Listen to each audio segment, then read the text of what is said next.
Hola chicos, ¿cómo están? Esperamos que se encuentren muy bien. Bienvenidos a un nuevo video en el cual vamos a hablar de un tema muy común en la consulta de ginecología y en este video vamos a tratar de resumir de manera muy corta cuáles son las causas de la amenorrea secundaria y hablaremos del test de la progesterona que sirve para su diagnóstico. Así que sin más, empecemos. La amenorrea secundaria se define como la ausencia de menstruación durante más de 3 meses en aquellas mujeres que hayan tenido ciclos regulares o 6 meses en aquellas mujeres que tuvieron ciclos menstruales irregulares. Para que se produzca la amenorrea de una manera adecuada, debe existir la integridad de 3 ejes: el eje hipotálamo-hipófisis-tiroides, eje hipotálamo-hipófisis adrenal y básicamente del eje hipotálamo-hipófisis ovárico, que es el más importante. Este eje comienza en el hipotálamo mediante la secreción de la GnRH, que es la hormona liberadora de gonadotropinas. Esta estimula en la hipófisis la liberación de LH y de FSH, cuyos órganos diana son el aparato reproductor femenino a través del ciclo endometrial, mamas y genitales mediante el desarrollo corporal.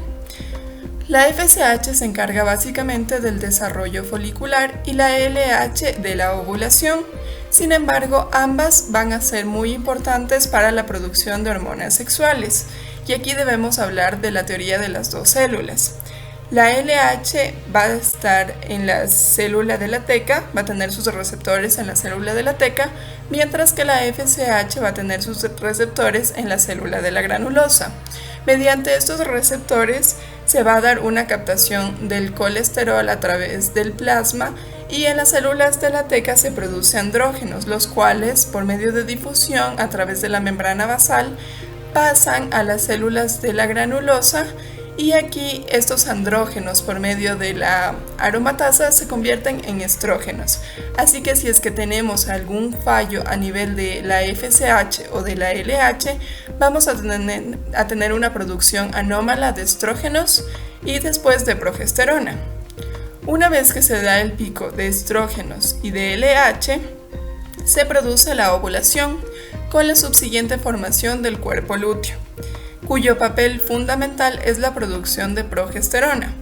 Esta hormona está encargada de la estimulación en el hipotálamo para que no se produzca la GnRH y a su vez la FSH ni la LH. Si es que no existe ningún cambio a nivel endometrial, se da una regresión del cuerpo lúteo y se produce una disminución de ambas hormonas, tanto de progesterona como de estrógenos. Aquí, en la última fase del ciclo menstrual, que es la fase posovulatoria, es cuando se produce la menstruación, que es el desprendimiento de la capa funcional del endometrio, el cual se había engrosado como preparación para recibir, retener y nutrir al óvulo fecundado. Es así como la menstruación va a ser este sangrado fisiológico que es consecuencia de la caída brusca de ambas hormonas ováricas. Por tal motivo, lo primero que nosotros debemos descartar en un examen de una paciente con amenorrea secundaria es las causas fisiológicas, como son el embarazo y la lactancia. En el embarazo nosotros tenemos un estado en donde se está secretando de manera continua la progesterona y a su vez inhibe a todo este eje hipotálamo-hipófisis ovárico. Al principio del embarazo, esta hormona es secretada por el cuerpo albicans, pero conforme va pasando se da una maduración de la placenta y la placenta va a ser el principal órgano que secreta esta hormona. Mientras que en la lactancia lo que ocurre es que se da una mayor producción de prolactina, que es un potente inhibidor de la GnRH. Otras causas que debemos tener presente para nuestro diagnóstico de amenorrea secundaria va a ser la disfunción hipotalámica. Esta representa el 35% del total de causas de amenorrea secundaria y entre estas tenemos algunas razones, como la amenorrea hipotalámica funcional, tumores hipotalámicos y lesiones infiltrativas y aquella disfunción que se produce por enfermedades sistémicas. Todas ellas tienen una deficiencia de GnRH y una concentración más baja o normal de FSH. La amenorrea hipotalámica funcional Aquí vamos a tener que nuestra mayor preocupación va a ser la pérdida ósea debido a una hipoestrogenemia. Los factores de riesgo para que las pacientes presenten este tipo de amenorrea van a ser trastornos alimentarios o deficiencias nutricionales, ejercicio excesivo, ya que la pérdida de más del 10% del peso corporal ideal se asocia con una amenorrea, y aquí las pacientes pueden presentar la triada de la atleta femenina, definida como la amenorrea, trastornos alimentarios y osteoporosis u osteopenia. Las mujeres con una amenorrea hipotalámica tienen concentraciones séricas más bajas de leptina, que es una proteína derivada del tejido adiposo. Esta probablemente contribuye a la baja secreción de gonadotropinas. Debemos tomar en cuenta en esta primera razón también las bases genéticas y el estrés. En los tumores hipotalámicos y lesiones infiltrativas, la principal característica no va a ser la amenorrea, sino sintomatología mucho más grave y aguda, como cefaleas intensas, cambios de la personalidad y cambios marcados del estado de ánimo. Y por último tenemos aquella disfunción producida por enfermedades sistémicas, que incluye diabetes mellitus tipo 1. Se ha visto que en las adolescentes con diabetes mellitus tipo 1 y concentraciones de hemoglobina glicosilada mayor de 7.6% tienen una mayor probabilidad de presentar anomalías menstruales, mientras que aquellas pacientes que presentan enfermedad celíaca tienen otros problemas reproductivos como menarca tardía, infertilidad, aborto espontáneo y complicaciones en el embarazo. Así que esto también debemos tener en cuenta. Otra causa va a ser la disfunción hipofisaria, que representa el 17% del total de las causas. Entre ellas, el 13% está dado por la hiperprolactinemia, que en su mayor proporción se produce por adenomas lactótrofos, responsables del 90% de estos casos. También tenemos los tumores hipofisarios y lesiones infiltrativas y el síndrome de Asherman, el cual se define como un panhipopituitarismo secundario a una hipoperfusión de la glándula pituitaria durante o después de una hemorragia obstétrica, como se puede ver en la imagen, que es un esquema de cómo se produce este síndrome de Asherman y que el resultado final va a ser una producción deficiente de todas las hormonas secretadas por esta glándula. La hiperprolactinemia debemos considerar que aquí también se puede presentar otros trastornos, como por ejemplo puede ser a causa del sueño, del estrés, de enfermedades tiroideas, como ya veremos más adelante, e incluso de relaciones sexuales, por lo que se recomienda que nosotros debemos medir la prolactina sérica al menos 2 veces antes de solicitar estudios de imagen, y este rango normal en una mujer en edad reproductiva oscila entre 20 a 27 microgramos por litro.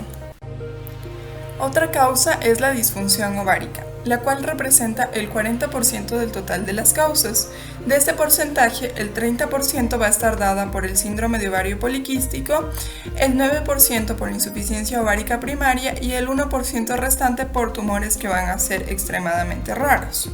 El síndrome de ovario poliquístico tiene criterios mínimos para su diagnóstico, que son 2 o 3 de los siguientes: hiperandrogenismo, oligomenorrea o amenorrea y ovario poliquístico en la ecografía.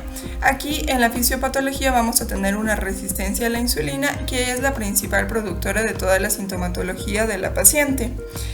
La insuficiencia ovárica primaria se define como el agotamiento prematuro de los ovocitos, que conduce a una deficiencia de estrógenos, atrofia endometrial y cese de la menstruación. La pérdida del efecto de retroalimentación negativa del estradiol y de la inhibina en el hipotálamo y en la hipófisis da como resultado concentraciones altas de FSH, lo que distingue la insuficiencia ovárica primaria de la amenorrea hipotalámica, en la cual, si bien recuerdan, la FSH estaba en los niveles normales o bajos. Puede deberse a una pérdida total o parcial del cromosoma X, como en el síndrome de Turner. Los tumores ováricos son casos raros y pueden ser aquellos que secretan inhibina, y así se presenta una amenorrea secundaria. Otra causa son las uterinas. Estas representan el 7% del total y todas son debidas a adherencias uterinas, como es el síndrome de Asherman. Esto se produce después de que una mujer haya sido sometida a procedimientos de legrado o de dilatación. Y por último, vamos a tener todas las demás causas que representan el 1% restante. Aquí encontramos a enfermedades de tiroides como el hipotiroidismo siendo el más representativo o enfermedades de las glándulas suprarrenales como el síndrome de Cushing. En el hipotiroidismo es importante mencionar que aquí se va a dar una mayor producción de la TSH y esto a su vez estimula a la prolactina, así que vamos a tener un aumento de la prolactina que, como ya vimos anteriormente, igual esta inhibe de manera directa a la GnRH produciendo una amenorrea. Y en el síndrome de Cushing, el cortisol va a ser un inhibidor directo de la GnRH y a su vez de la FSH y de la LH.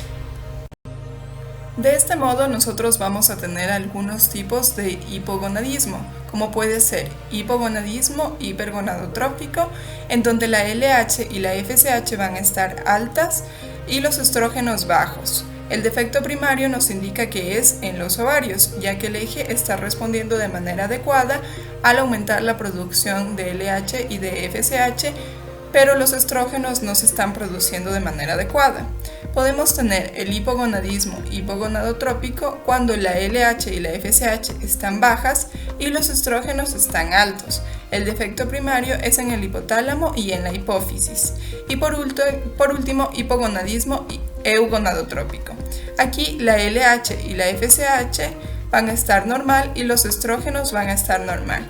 El defecto primario puede ser variado, puede ir desde causas que sean en los estadios tempranos, en hipotálamo o en hipófisis, y también podemos encontrar otras causas como síndrome de ovario poliquístico, hiperplasia suprarrenal congénita del adulto, síndrome de Cushing y también tumores ováricos. Para el diagnóstico inicial de una amenorrea secundaria, debemos realizar una historia clínica completa con una anamnesis y exploración física adecuada. Además de esto, si el test de embarazo sale negativo, nuestro siguiente paso es solicitar una analítica. Vamos a pedir ciertas hormonas como prolactina, FSH y LH y TSH. Si la prolactina está elevada, nuestro siguiente examen es de imagen. Vamos a hacer un estudio de la silla turca. Si es que es normal, nos haría sospechar de una hiperprolactinemia funcional, pero si es anormal, pensamos en un tumor hipofisario. Si es que esta prolactina, los niveles séricos son normales, nuestro siguiente examen será la FSH y la LH. Por otra parte, la TSH está elevada, pedimos un estudio tiroideo completo. Si es que este es anormal, pensamos en un hipotiroidismo o un hipertiroidismo, pero si es que es normal, solicitamos igualmente FSH y LH. Si es que estas hormonas están elevadas, nos hace sospechar de un fallo ovárico precoz, pero si encontramos valores normales o bajos, pasamos al siguiente paso, que es el test de la progesterona. La prueba de supresión con progesterona evalúa la integridad endometrial y la producción suficiente de estrógenos ováricos. Podemos utilizar varias presentaciones de progesterona, como vamos a mencionar a continuación. El acetato de medroxiprogesterona en una dosis de 10 miligramos al día durante 5 a 7 días, progesterona natural microsfilada en una dosis de 100 a 200 miligramos al día por 5 a 7 días, pero también podemos utilizar progesterona intravenosa por una dosis de 200 miligramos en una sola ocasión y progesterona microsfilada en gel. Esta se aplica por vía intravaginal cada 24 horas en una dosis total de 6 aplicaciones. En este examen se administra progesterona exógena para provocar una hemorragia por supresión unos cuantos días después de terminar el tratamiento. Es así que su finalidad es producir una hemorragia uterina por deprivación. Si tenemos una respuesta positiva, es decir, que hay presencia de hemorragia, nos indica que la mujer produce estrógenos, que el endometrio se encuentra íntegro y que el aparato reproductor es permeable. Entonces vamos a sospechar de una anovulación o de SOP. Si es que este test es negativo, es decir, hay una ausencia de la hemorragia, nos indica que hay una insuficiente proliferación endometrial y nos orienta hacia alteraciones centrales o gonadales más severas, o pensamos en amenorreas genitales, es decir, que el tracto reproductor femenino no está permeable. En este caso, nosotros vamos a realizar el test de estrógenos. Este va a permitir valorar si tras la administración de estrógenos y progesterona se consigue una proliferación endometrial adecuada y con ello una hemorragia por deprivación. En este algoritmo podemos ver que si este test de estrógeno es positivo, es decir, hay presencia de hemorragia, vamos a confirmar la existencia de un estado hipoestrogénico gonadal, es decir, una amenorrea central, y también se comprueba la integridad del tracto genital. Pero si es negativo, es decir, en ausencia de una hemorragia, sospechamos en una alteración del tracto genital y diagnosticamos una amenorrea genital. Muchas gracias por ver este video, esperamos que te haya sido muy útil en tu proceso de aprendizaje. Si te gustó, por favor ayúdanos dándonos un like, compartiéndolo con tus compañeros y suscribiéndote al canal. Nos vemos en un próximo video. ¡Chao!